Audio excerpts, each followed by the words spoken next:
Alright, today we're diving into some of the weirdest species out there. The ones that nature seems to have, hidden away? They look less like something from evolution and way more like rendering errors from a video game. So let's pull back the curtain and take a look at nature's biggest so-called glitches. So you probably think you've got a pretty good handle on the main players on this server we call Earth, right? You know, the lions, sharks, eagles. They're basically the characters you see on the loading screen. But what if I told you that's barely even scratching the surface?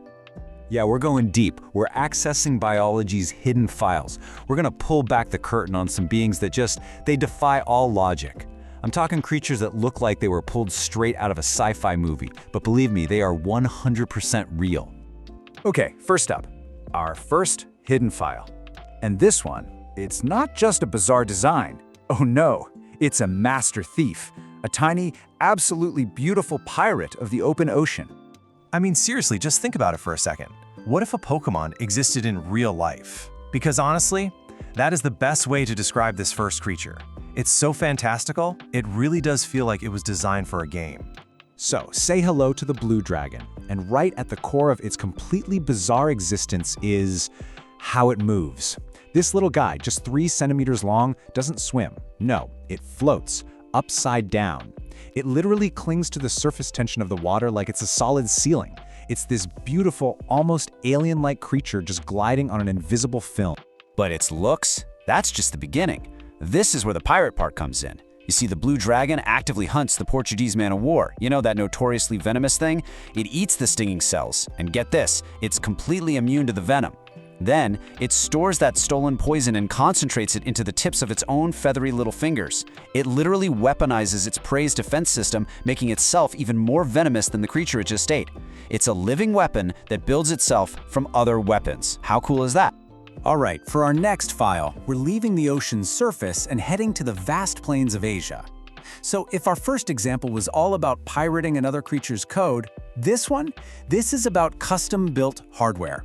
And I mean, this creature looks like its face has a serious hardware malfunction, but it's actually an incredible piece of high-performance survival gear. Check this out. This is the Saiga Antelope. And yes, that nose is real. It's so enormous and flexible, it just looks completely out of place, doesn't it?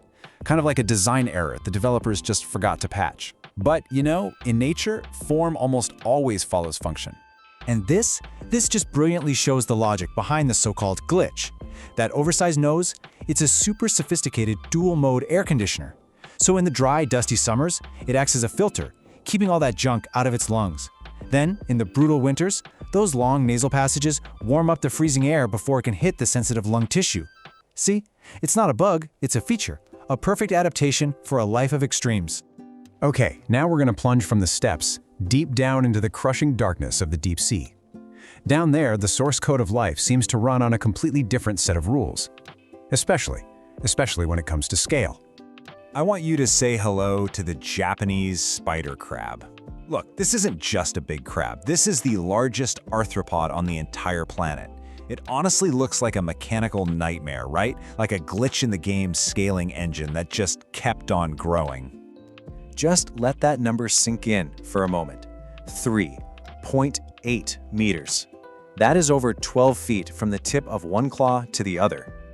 To put that into perspective for you, its leg span is wide enough to comfortably wrap around a small car. A car! And these ancient creatures, they can live for up to 100 years, just silently walking the ocean floor like some kind of alien mainframe. It's just proof that down in the deep, nature's imagination is, well, it's both terrifying and magnificent. All right, for our final case file, we're coming back up to the surface, and actually just a little bit underneath it. We're gonna shift gears now. We're moving from massive scale to incredible speed. We're looking at a creature with sensory hardware that literally outperforms any technology humans have ever built.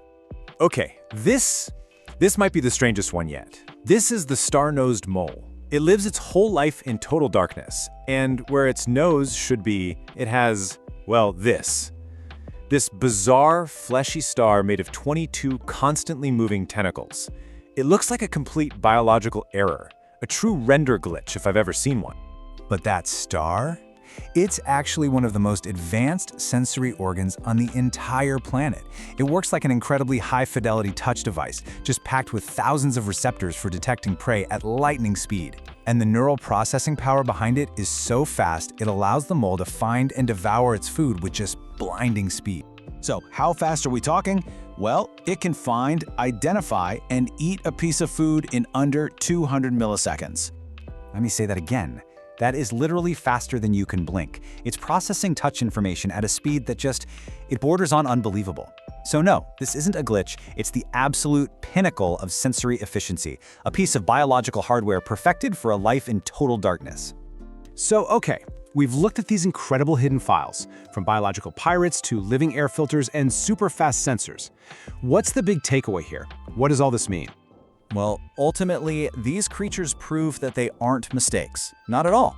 They're actually powerful reminders that nature's source code is basically infinite. Nature doesn't just copy and paste successful designs. No, it innovates, it experiments, it finds the most extraordinary solutions in every single hidden corner of its operating system. What we call weird is often just a form of genius that we don't quite understand yet. And it really makes you wonder, doesn't it? I mean, these are just a few of the files we've managed to access. So the final thought I want to leave you with is this. In a world so full of this kind of incredible, hidden logic, what other wonders are we walking right past every single day completely unaware?